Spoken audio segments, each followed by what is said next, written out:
I don't want to waste your time, so there won't be an intro.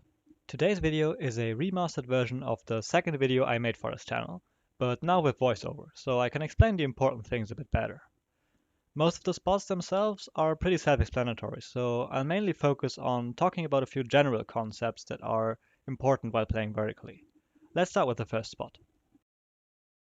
On a bank archive attack, we are going to take care of archive first. This is especially effective if you also have a teammate watching from skylight to get kills on the rotating defenders.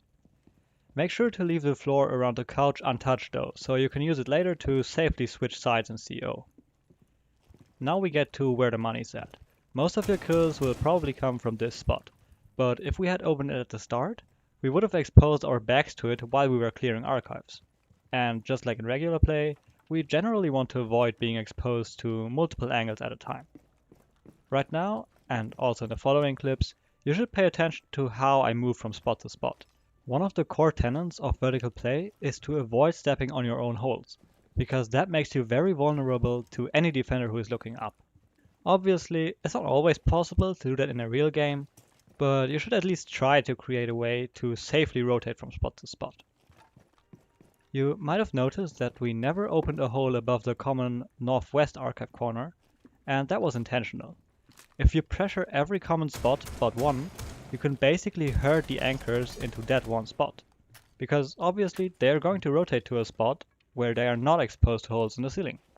So at the end, we can either nade him through the archive holes, or we can kill him like I showed here. If you want to get better at playing vertically, you always have to think about where exactly the defender is most likely going to be.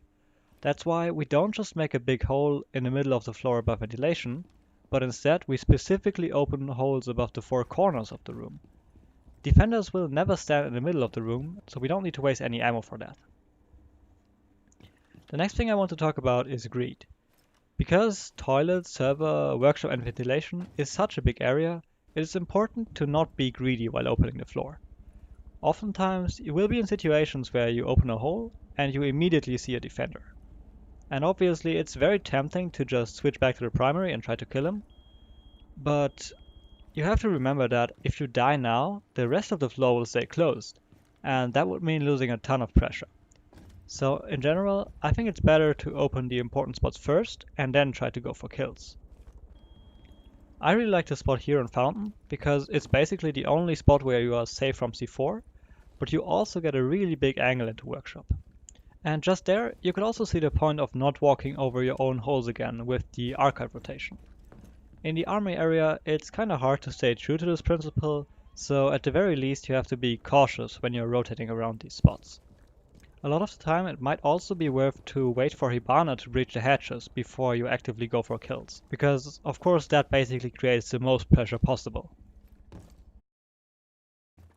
For Kitchen and Chalet, we want to open the floor above West Main right at the start, so it's easier to prevent a defender from flanking you.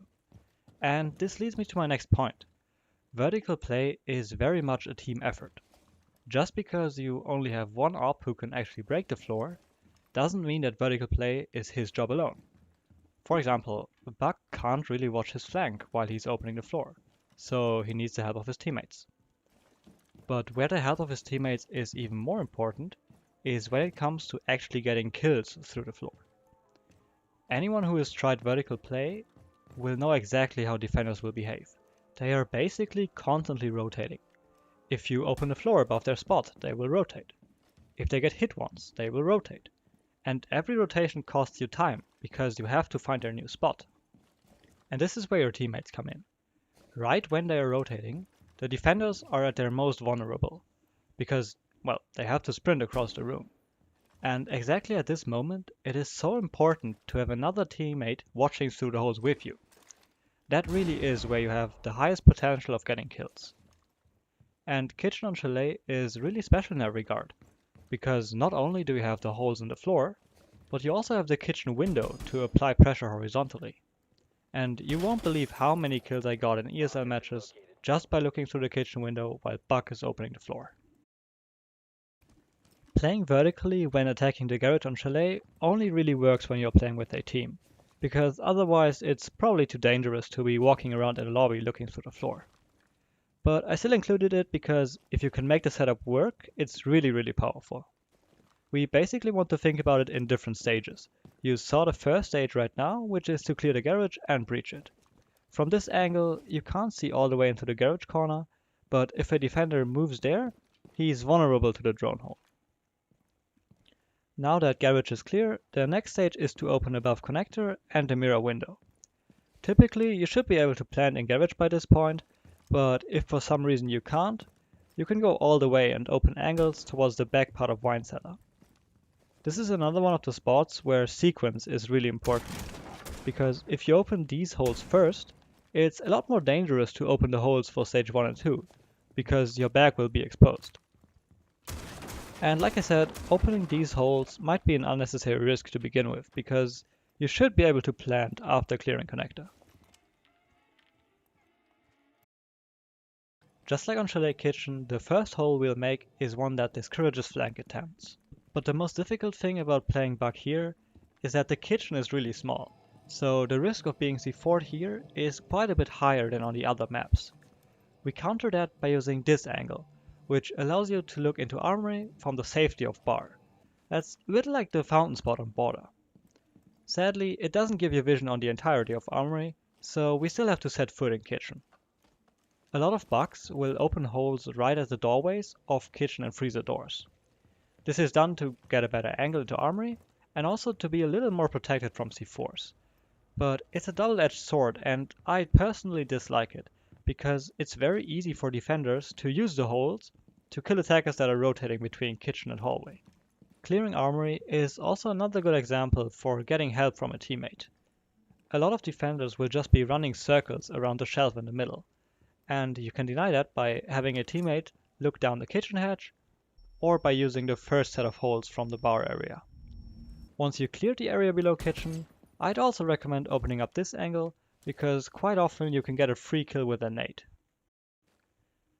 Coastline kitchen is another very good spot for vertical play, because in theory you can kill every anchor from above, and because you only really need to clear 2 spots to be able to plant in service.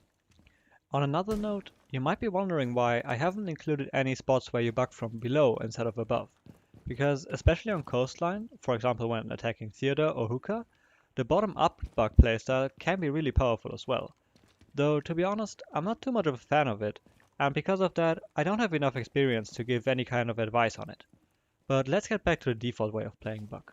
Another thing I want to talk about that is not coastline specific is how you should play once you've opened all the important spots. You definitely don't want to just randomly walk from spot to spot. Just like always in Rainbow, you want to use your drones to be both more safe and also to guarantee kills. Kitchen and service is especially well suited for that because of the drone holes in toilet and kitchen. After you open the necessary holes, just throw a cam outside and drive it into kitchen. The key here is to actually be stealthy. Once you've found the defender, it is very important to not ping him, because once you do that, he will definitely change his position. And that can be useful as well, but it's not what we want right here. We want to find an unsuspecting defender and then pre-fire him through one of our holes for an easy kill.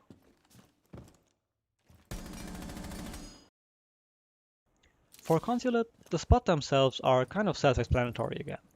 This right here is a way to deny bandit without actually needing to be in piano.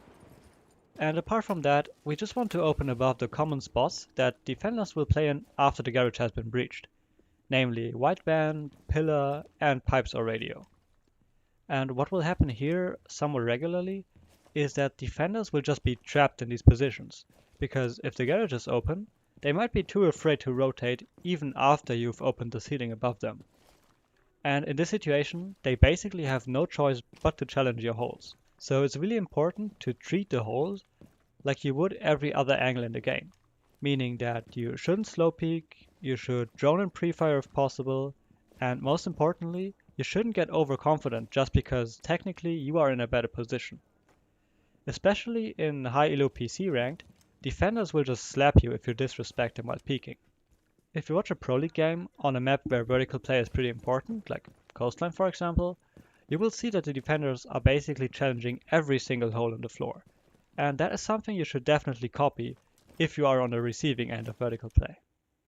In the original version of the guide, I talked about cafe at this point, but since it will be reworked in about a month, I didn't bother including it here. Instead, I added a part about theme park. What I want you guys to keep in mind is that you shouldn't follow this guide religiously.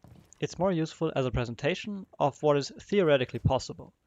Obviously, every single one of them is field tested in ESL play, but in a real game, there are always a number of things that can prevent you from opening certain spots, and all of these should be taken into account, of course. For me, the main takeaways from this video that are not map specific are: first, try to open every important spot before you actively challenge gunfights. Second, think about the placement of your holes. You always want to be able to rotate around without having to walk over your own holes. Third, make it clear to your team that vertical play is not a solo operation. Ideally, your whole team is contributing. Someone is holding flank, someone is joining the side, and someone is peeking through the holes with you. This just makes the whole thing way more successful. Fourth, don't get overconfident just because you are in a better position. Always assume that a defender is looking back at you through the holes you made, so you need to be ready to fight at any moment. And fifth is time management. I didn't touch on that in the main part, but when you're playing vertically, it's very easy to lose track of time, so you need to keep your eyes on the clock, because even if you get 2 free kills, it doesn't really mean much if there are only 15 seconds left and you haven't set up the plant yet. All in all, I think that vertical play is very often overlooked and underutilized in ranked, especially around silver and gold elo. But I honestly think that improving your vertical play is one of the easiest ways to climb. It's just so strong to be able to apply pressure from yet another dimension, and it seems like that a lot of people aren't ready for that. Maybe because Siege is the only FPS that offers this kind of gameplay. But that's really just another reason to get into it.